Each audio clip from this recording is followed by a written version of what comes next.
team in the world, and the only one that can determine that is FIFA. Yeah. With a real World Cup, it did not exist yet. Imagine, and Wah, hal-hal yang kami punya konflik kepentingan. Kalau kita lihat juga misalnya.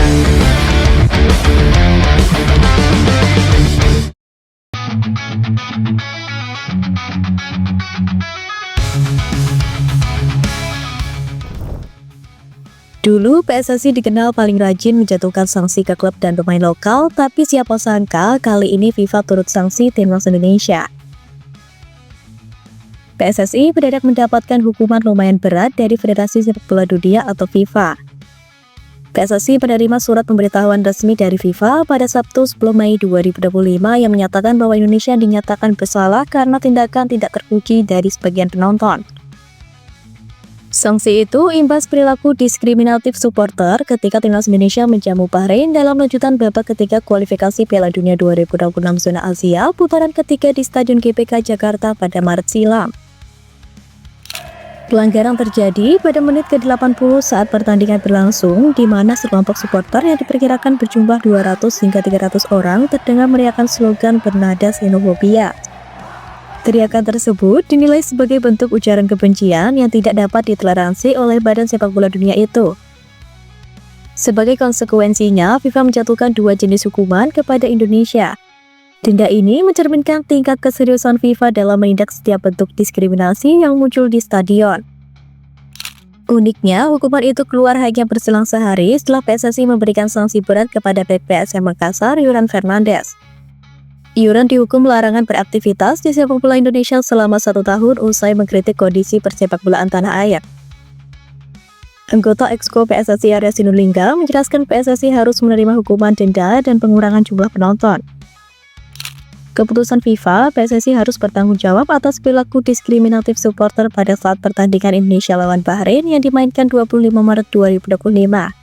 Di sana, FIFA juga kirim laporan, jadi ada monitoring sistem mereka anti-diskriminasi sebagai laporan mereka.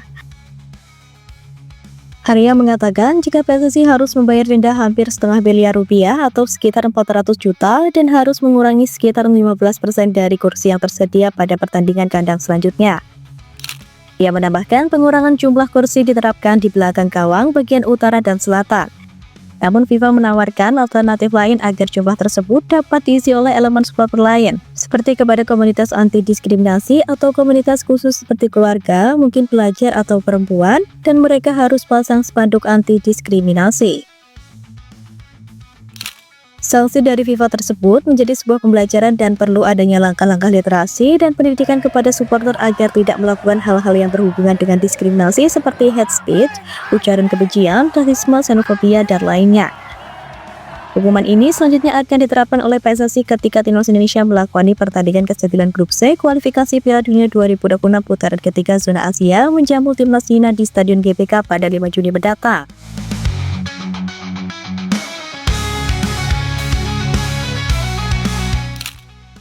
Suara tribun yang biasanya jadi nyawa pertandingan kini terancam hening. FIFA tak segan membukukan 2 kelompok supporter terbesar Indonesia.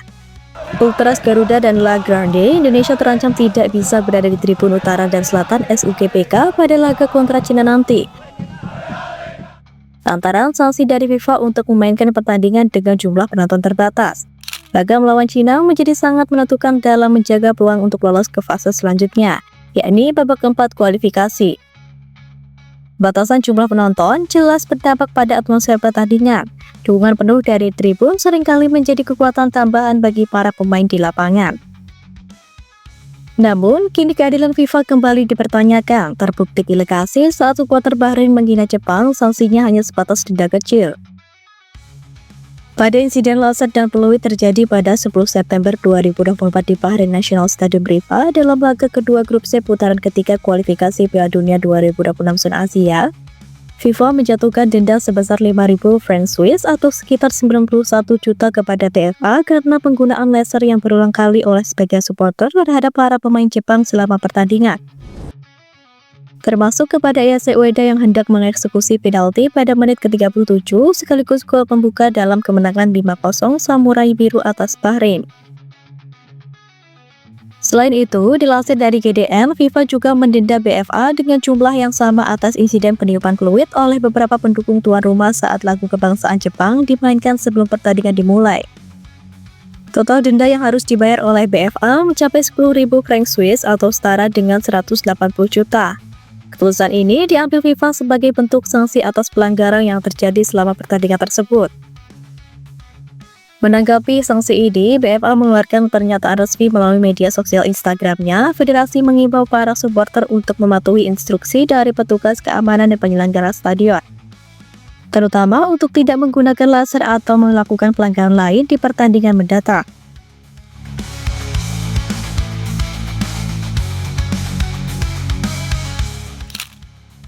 Sanksi ke supporter seolah jadi puncak amarah FIFA, tapi benarkah FIFA selalu seadil itu? Buktinya, saat supporter Bahrain menghina Jepang, FIFA hanya menjatuhkan denda ringan. Sebuah kontras yang bikin banyak pihak mengernyit. Salah satunya, pelatih timnas Jepang Hajime Moriyasu mengaku geram dengan kelakuan supporter Bahrain. Moriyasu bahkan secara tegas meminta pendukung Bahrain untuk tak mengejek lagu kebangsaan Jepang. Hajime Moriyasu tidak suka dengan kelakuan supporter Bahrain di stadion. Setiap negara memiliki budaya dan pandangan yang berbeda. Saya ingin menerima keberagaman itu. Namun, saya tidak mau lagi ada ejekan selama lagu kebangsaan. Timnas Bahrain mampu berlaga dengan dewasa. Saya harap para supporternya melakukan hal yang sama. Diketahui, timnas Jepang menang 5-0 saat menantang Bahrain di laga kedua grup C ronde ketiga kualifikasi Piala Dunia 2026 pada tahun lalu. Namun, kebahagiaannya itu dirusak dengan perlakuan supporter lawan. Selain itu, Hajime Moriyasu juga turut mengomentari serangan laser dari supporter Bahrain kepada para pemainnya. Belum habis soal sanksi, kini datang badai baru. Skandal pengaturan skor menyeruak menjelang laga penting kontra Cina. Pelatih Cina, Branko Ivankovic, tengah dipusingkan jelang pertandingan melawan timnas Indonesia dalam lanjutan babak ketiga kualifikasi Piala Dunia 2026. Pelatih asal Kroasia itu pusing lantaran sejumlah pemainnya diterpa cedera. Yang paling jadi sorotannya ialah sektor penjaga gawang. Kiper veteran Sui Weijie sudah dipantau langsung oleh Ivankovic untuk menggantikan pemain yang cedera. Namun yang jadi masalah, Sui Weijie pernah tersandung masalah pengaturan skor. ICAC, Badan Anti Korupsi Hong Kong, melakukan penyelidikan terhadap Sui karena diduga melakukan pengaturan skor di pertandingan Liga Hong Kong saat membela Wei Rangers, yang saat ini berganti nama menjadi River FC. Tak hanya dianggap pemain pengatur skor, Sui juga dikenal penggemar sepak bola Cina dengan julukan saudara peminum air. Julukan itu disematkan kepadanya lantaran melakukan blunder, yakni minum air saat terjadi eksekusi free kick oleh tim lawan yang membuat gawangnya kebobolan. Ketika lapangan hijau tak lagi sekedar soal skor dan strategi, tapi soal moral, keadilan, dan integritas, maka supporter, pemain hingga federasi punya tanggung jawab lebih besar dari sekedar menang.